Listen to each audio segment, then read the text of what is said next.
I hope you enjoy this episode of A Hard Road, but to see more stories from our travels in Trump's America, including the 2020 presidential campaign, just click the like and subscribe button.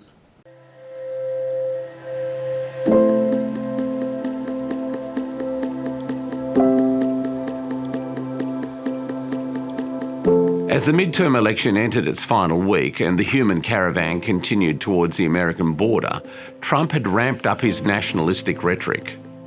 However, the terrible massacre of 11 worshippers at the Tree of Life Synagogue in Pittsburgh quickly became the dominant issue of the campaign and threatened to halt the momentum that Trump had built. We made the decision to try to drive to that city in time to record public reaction to the president's decision to attend the memorial service for the victims. This meant an early start and a long drive from Columbus, Indiana. The whole nationalist movement here has reflections in the Aryan Brotherhood, the Ku Klux Klan, the neo-Nazis, fascists, and all that are extremist, fringe, right-wing groups.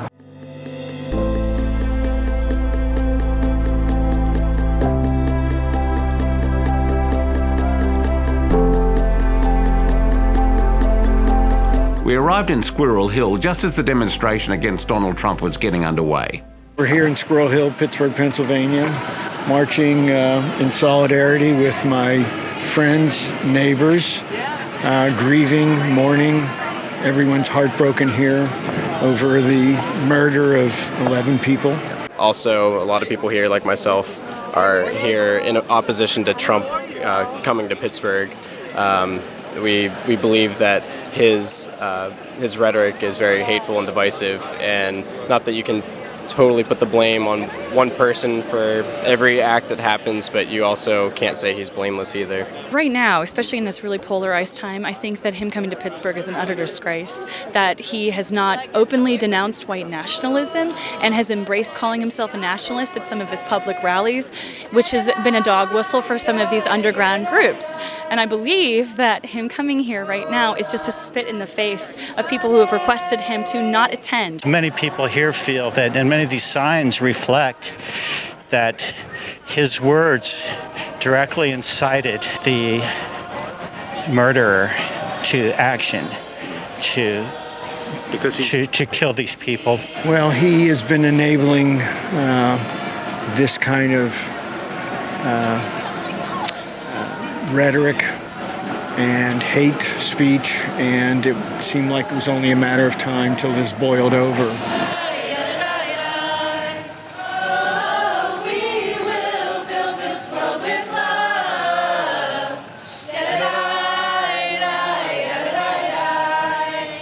I have felt there's a change, and it's been a little scary. For me, the scariest part is sort of the right-wing kind of Nazi-type people that are surfacing. You see, I survived the civil war in former Yugoslavia, so it brings back a lot of memories for me to see demagogues like Trump come out and sort of really spew hate and really appeal to people's fears. We've got a lot of growing to do as a country. Remember, America, in the grand scheme of the world, we're still a very young country, and democracy is still an experiment. But he's really becoming a great divider of America. I think that's the thing that strikes me the most, how he has really divided the country. We used to be a middle-of-the-road kind of country where we could come together, we could find solutions, and to take care of everybody. We've gotten so far left and so far right that it's nuts. I think that our country is divided. I hate that. I think that he really is just fighting back for the first time. And this is what fighting back looks like. America has always elected people who have brought the best out of us. Whether you liked Ronald Reagan or not, he always talked about a shining city on a hill. Bill Clinton could make us think about the best part of who we are as a culture, as a country, and as a people. And he seems to only be capable of leading by dividing and attempting to conquer. It's become even more divided. We've always had a bit of a cultural divide, between, the left and the right, the Republicans and the Democrats. I think he's sought to increase that divide, and I think it's been pretty deliberate. Democrats and liberals in Congress want to disarm law-abiding Americans. At the same time, they're releasing dangerous criminal aliens and savage gang members onto our streets. The Pittsburgh massacre, of course, reignited the debate about the easy access to guns in America. In fact, in the 33 days we spent in the United States, there were 31 mass shootings, where at least 4 people were shot, resulting in 52 fatalities, with a further 120 suffering gunshot wounds. There are few, if any, more divisive issues for Americans than their gun laws. During our trip, we conducted several interviews on this subject, starting with former Arizona Congressman Ron Barber, who was shot twice in a 2011 mass shooting in Tucson. So I'm standing in front of Safeways, an innocuous sort of a building anywhere in the United States and in Australia. But this one is very different, and it's very different for a very grim reason. Because the person I'm standing with is former Congressman Ron Barber. Ron was shot here in January 2011, along with Gabby Gifford and 16 others. It was a terrible day in American history. It was a day when, once again, America's gun laws came home in a very devastating way. The shooter came around the table, and I saw him out of the corner of my eye with a gun like this. And then I heard the pop, pop, pop of the gun going off as the shooter turned towards me, and I went down. And because of the loss of blood on the ground, I almost died twice. And what do you think the reaction to the synagogue shootings will be? It'll be, predictably, there will be people who are horrified and angry, which there always are, and then we'll get the thoughts and prayers crowd who always come out for these things, and they're, usually the politicians who don't want to change the gun laws. I'm done with that. I'm done with thoughts and prayers. We need to do something to prevent this kind of mass shootings. Ron told us that while he does not support a blanket ban on guns, he strongly supports sensible gun control measures, such as background checks on all sales, including private and online sellers, and banning magazines and other high-volume types of ammunition. We also spoke to David Keene, former president of the National Rifle Association, who is a strong defender of the constitutional right to bear arms. I do think that the country has failed in 2 regards. One, particularly the mass shootings, are not the result of criminal activity. They're the result of people with severe mental issues. And whether they use bombs or guns or knives or whatever is really not the point. The point is that our mental health care system in this country does not pay attention to that problem. Why should Americans, as a rule, have access to rapid-fire weapons of the sort that were used in so many of these massacres? Well, because we have a right to, because we use them for sporting purposes. The Supreme Court held a few years ago that Americans have a right to own firearms for self-protection and other legal purposes. And in that decision, the court said there are certain rules and regulations that are reasonable, but the one thing that is not reasonable is to ban a firearm that's widely owned and commonly used for legal purposes. The anti-gun folks like to target the AR-15, which is a semi-automatic version of a military weapon. 5 million Americans own those guns and use them for sporting purposes, for competition. They're the most used firearm in competition. And basically what the Supreme Court said is you can't take those firearms away from the American people. Our original purpose in visiting Pennsylvania was to examine the demise of its steel industry and to test how that state has responded to Donald Trump's promise to return the Rust Belt to its mid-20th century heyday. The Carey furnaces in Pittsburgh were once at the epicenter of iron and steel production in the United States. Our guide was the Rivers of Steel Museum director, Ron Bariff. So from 1898 until 1982, these were blast furnaces. They made iron here. The iron from this site after 1898 is shipped across the river over to the Homestead side where it's converted into steel. And that steel becomes the steel that builds not just America, but the world. So it goes into the Empire State Building, the Panama Canal locks, the World Trade Center, on and on. So this is the steel that literally built America's 20th century. And it starts here with this iron process. Pittsburgh, in the early part of the 20th century was supplying more than 50% of the world's steel. But peak manufacturing and peak employment is really World War II through the early 1960s. So that's when you see, Homestead employing 15,000 people and over 200,000 people employed in this industry in this region. It's the number one question that we're asked here is, where did it all go? What happened? And there's no simple answer. It's a combination of really 5 things. It's lack of reinvestment by the corporations, and it's not just U.S. Steel. This is kind of nationwide. They're not reinvesting in these plants. Then you have environmental regulations coming into effect after World War II and into the 50s, where they're trying to clean up these urban regions and these industrial regions. Then you have the third piece being changing technology. It is a 2-part piece. You have more plastics and alloys being introduced. Take a look at a car. Not nearly as much steel as there used to be. There's also a change in the technology of how they're making steel. You don't really need as many people. Reason number 4, which is often the number 1 reason in most people's minds, and that is foreign competition. And again, that speaks to all of these pieces, because the big competitors for the U.S. steel market in the 70s and 80s were Japan and Germany. And why is that? They had new mills. Why did they have new mills? Because during World War II, their industry was destroyed and completely built anew after the war. So they had modern technology. And the 5th reason being labor issues. And this isn't picking a side here. There's plenty of blame to go around, but there were labor issues across the board, which all goes back to that lack of reinvestment and all those other pieces. So those 5 things combined is really what helps spell the end of heavy manufacturing in this region. So it closed in 1982. Is it coming back? Look, it's not entirely gone. I mean, they're still making steel in this area, in this region. There's still, 2 blast furnaces working a mile away from here. The only 2 blast furnaces left in the entire state of Pennsylvania, by the way. It's still here, but it's never going to be what it was. And that's part of that fallacy of bringing steel back. This notion that you're going to bring it back and provide all these jobs, and life is going to be what it was 40 years ago. The problem is when you do have a working mill, it requires roughly 10% of the workforce that it used to. So you have sites, the Edgar Thomson Works just up the river from us, opens 1875.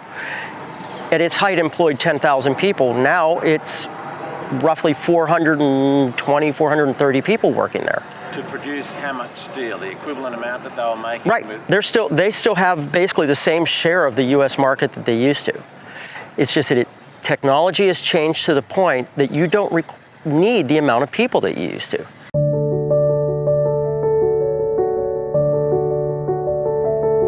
We drove from Pittsburgh to Monessen, the former steel city, where in 2016 Trump pledged to revitalise communities and restore jobs lost as a result of the foreign competition and free trade. We spoke to former Mayor Lou Mavrakis about how his city was faring 2 years after that famous speech in which candidate Trump promised to make America great again. You got to understand is how Trump got to Monessen in the first place. The owner of Illumina Source, where he spoke, is a personal friend of Trump. We'll see about getting Trump in there. So he'll see what he could do. I sent 3 letters to President Obama, and I invited him to come to Monessen along with Hillary Clinton. Never responded to my letters. What aggravates the hell out of me is I supported Obama, and my wife supported him. My wife worked the polls and the telephone banks for him. Never responded, not as Lou Mavrakis as a citizen, but as a mayor of a city. Trump came to Monessen. He came to Monessen and he spoke.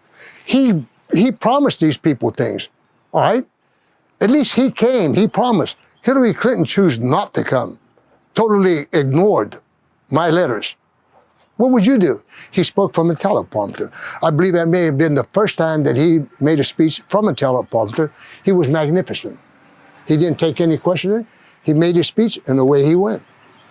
Could he bring back steel? He can't bring it back here. I knew that whenever he came in and he made promises. You can't bring steel, and I explained that to you because I'm a product of the steel industry. Modern technology played a big part that eliminated the steel mills, and there's no way it could possibly come back. I understand that, but at least we could have clothing factories like we had before. Trump's ties, he gets them from China. Make your neckties here in Monessen. Make your suits in Monessen. Something. I mean, you know, bring back some of the stuff from overseas that is gone. I've gone through several presidents in my lifetime. I'm 81 years old. And what's really mind-boggling to me is the last 30 years. As I indicated before, I had 4 years to read my lips. I had 8 years of Clinton. I had 8 years of Bush Jr. I had 8 years of Obama. That's 28 years. That's 14 Democrat, 14 Republican. Nobody's done a damn thing for communities like Monessen that built this country. And if it wasn't for communities like Monessen, we'd be speaking German or Japanese right now. This country continues to give billions of dollars to foreign countries that hate us. And you can't take care of the very communities that built this country. It's unheard of. Why don't you take care of your own? That's just like you having 2 children. Your children are starving, and you see 2 other children that are starving. You give your food to them other 2 children. You let your own kids starve. That's what the hell this country has done to this community and communities like mine. I mean, I can't tell you any other way. Am I angry? No, I'm not angry. I'm pissed off, all right? And I'm running out of time. I'm 81 years old. What the hell? You know, I want to see something before I die, all right? Show me something. In 2016, Donald Trump became the first Republican presidential candidate to win the state of Pennsylvania since 1988. This victory was emblematic of everything that the Trump presidency represented, a rejection of the old insider style of politics that made the Make America Great Again slogan so compelling. The price of this victory, though, as we saw throughout our trip, was a level of division unmatched in living memory. As we found out when we met Patty and Michelle in Westchester, Pennsylvania, this division has had a debilitating impact on everyday Americans, regardless of their political allegiances. You mentioned to me before your friend Patty, who's a Republican, but you didn't. That sort of came out incidentally. You didn't know that. I didn't know it till last night. So tell me, why wouldn't you have asked her about that, you know, early on in the piece, given you're a political...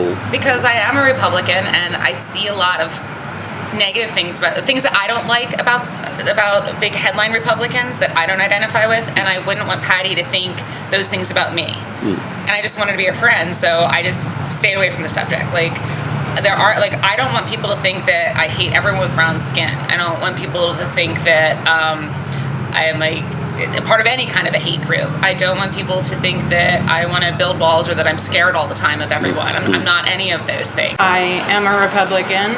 I found the conversations to be very difficult.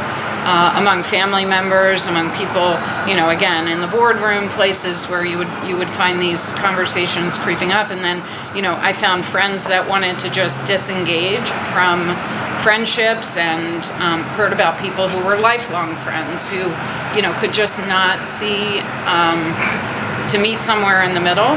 So I found it extremely challenging. I think it's sad because I think the whole foundation of America and America's politics is, you know, you have the right to have your own view and express that view. So for me, this is an extremely difficult time. Are they unhappy? I mean, economically right now, there's a lot of progress. Things are going well. So there's perhaps a reason to be happier. Things are going well in that way. But I think there's still this unsettled, you know, why is there so much trouble? There's trouble in the schools. There's, you know, the opioid addiction. I mean, there's a lot going on. But you're saying these are troubled times for America, and do you think that's because of the nature of the politics? I don't think it helps. I don't actually think Donald Trump is tearing us apart. I think that a torn apart America elected Donald Trump.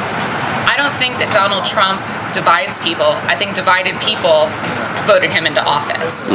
I think that the whole election was just a mirror, like cast right onto the American people. And I don't think that most of us, especially not in this part of the country, I don't think that we thought that's what we look like. I don't think that's who we thought that's who we are. But it's very eye-opening that like there were enough voters throughout the whole country that he did get elected to be president. So I mean, I'm still like, I stammer when I talk about it. Like, it is still hard for me to deal with it, to internalize it, but it's not about Trump, it's about us. Our road trip across Trump's America concludes in the next episode when we finally reach Washington, D.C. We will spend Election Day there and see for ourselves just how Americans have judged Donald Trump's first 2 years as president. We will analyse the results and what they suggest are in store for both Donald Trump and America over the next 2 years.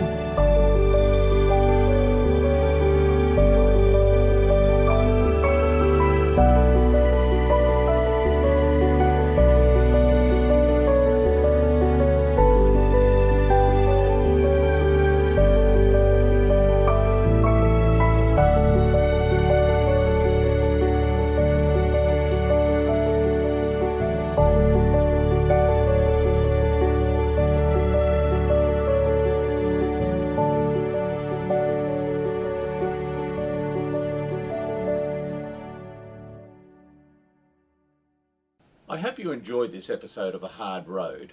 To see more stories from our travels in Trump's America, including the 2020 presidential campaign, just click the like and subscribe button.